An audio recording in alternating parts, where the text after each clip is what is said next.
So, ang reading mo, Gemini, welcome back to our channel. Naway nasa mabuti kayong kalagayan while watching the channel. This is a general reading. Kayo nang bahalang magpalit-palit ng situation nyo sa reading ko.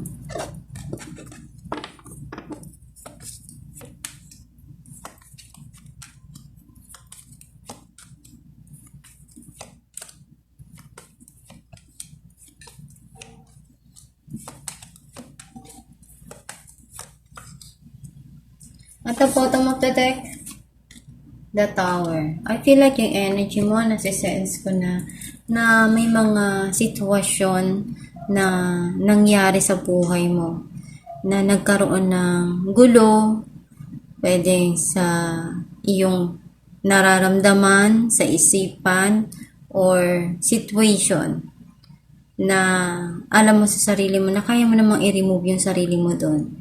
Kaya mong simulan ng maganda. Gawin na maayos. Kasi ikaw rin naman yung makakagawa ng bagay na kung paano mo maiaayos yung buhay mo or yung sitwasyon.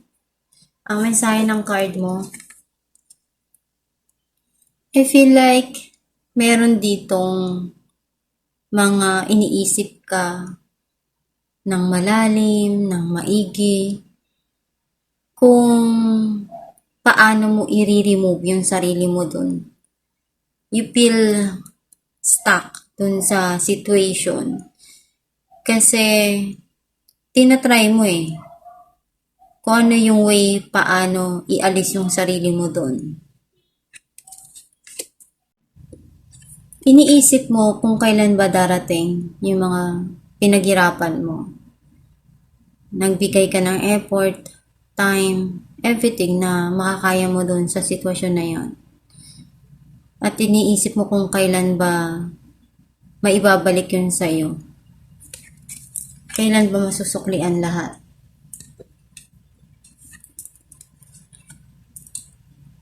May gusto kang puntahan. Some of you, may mga alaala sa'yo na gusto mo nang alisan. Gusto mo nang kalimutan.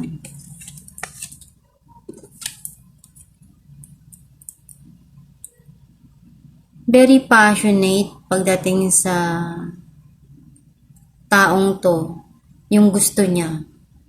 Pwedeng someone sa buhay mo na gustong ipakita yung nararamdaman, yung kanyang affection. Itong tao na to, kapag gusto niya, gagawin niya lahat. Walang makakapigil sa kanya.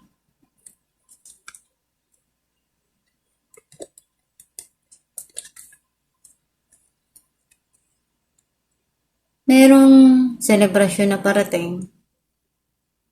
Nakikita ko na pwedeng magkaroon ng reconciliation. Some of you naman merong pagkikita na mangyayari dito.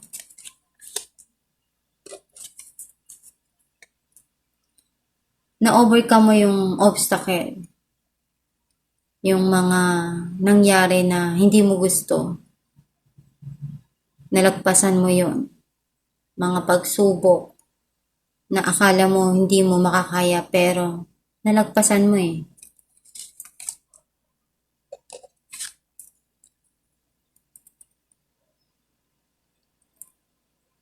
Etong tao na to pwedeng ahead sa'yo, pwedeng magulang, kamag-anak. Mas matanda siya na nagbibigay ng advice, ng payo, ng salita na pwedeng makatulong dun sa sitwasyon. Pwede rin ikaw to na nagiging matalino ka na sa mga desisyon, sa mga gusto mong gawin sa buhay mo, sa mga nangyayari ngayon na problema, mga isipin. Ngayon, mas pinag-iisipan mo ng mabuti lahat.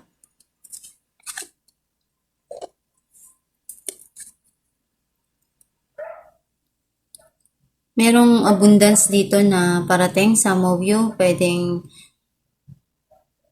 salo-salo kasama yung pamilya, pwedeng nagkikwentuhan, masaya, or pwedeng financial na nagiging maganda yung pasok ng pera para sa'yo. Clarify natin the Hangman.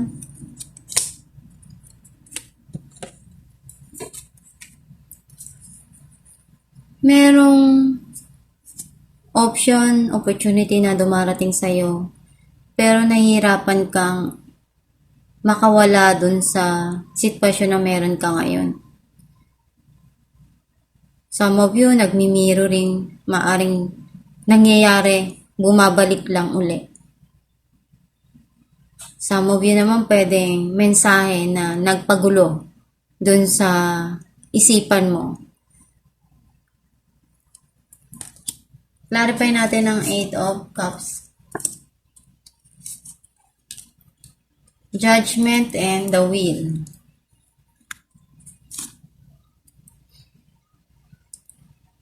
Nandun yung nagiging masaya ka unti-unti. May mga desisyon ka dito na feeling mo nagbigay sa'yo ng peace of mind. At mas masaya ka dahil alam mo kung ano yung kakaharapin mo. Clarify natin ang 3 of Cups. 7 of Wands and the Lovers. Magkakaroon ng reconciliation dito, ng pagkikita, ng pag-uusap. Andun yung gagawin lahat ng makakaya dun sa sitwasyon. Magkakaayos. At ibibigay lahat ng makakaya eh. Tatayo ka na alam mo sa sarili mo na ito yung gusto ko. Clarify natin ang King of Swords. King of Pentacles and 9 of Swords. Itong tao na to, nalulungkot siya. Na-stress siya. Pero andun yung kailangan na may mga gawin siya. Kasi pinag-iisipan niya kung paano siya gagawa ng move. And nalulungkot siya dun sa mga nangyari. Clarify natin ang 7 of Pentacles. The Devil and 2 of Wands. May mga plano ka dito na gusto mong simulan.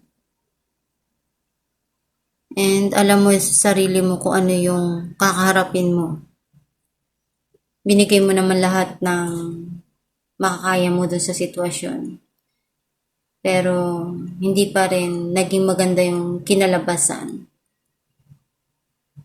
Pwedeng yung relationship is malayo yung tao, may long distance na relationship dito. And nagkakaroon ng hindi maganda dun sa situation. Clarify natin King of Wands. 5 of Wands and Queen of Swords. Alam na ko na yung tama na dapat gawin dun sa sitwasyon.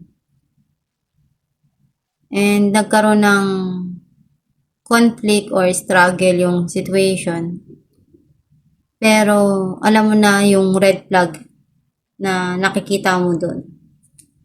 Clarify natin ang strength. 9 of Wands and Knight of Cups.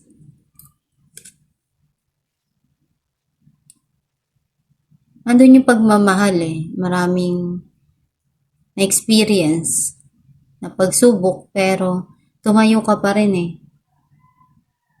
And handa ka pa rin na ibigay yung pagmamahal na kaya mo, or itong tao na to, babangon pa rin siya kahit marami na siyang naranasan na hirap, sakit. Pero hindi na katulad ng dati. Naglagay na ng wall dun sa puso na hindi na uli 100% na masasaktan. Hanapin natin ang 10 of Pentacles.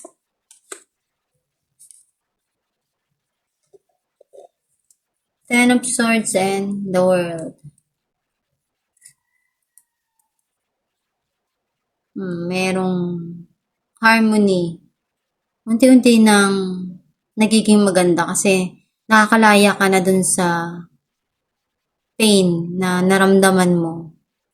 Yung nag-end yung situation na yun, para sa'yo, you feel something na napunutan ka ng tinig. Nakahinga ka, naging masaya ka. Diba? Some of you may travel. Alam natin kung ano mensahe ng yung gabay. Cleanse and detoxify. With great love and respect, we ask you to detoxify your precious and sensitive body. At your request, we will help you to develop life-affirming ways to deal with stress as well as ease any sorrow at shedding your old ways. Give your cares, worries, and concerns to us and feel the beautiful grace of your newly purified body. Ang mensahe ng yung gabay na kailangan mong i-remove yung mga hindi maganda sa katawan mo. And palitan mo ng masasaya. Maging positibo dun sa pananaw sa buhay.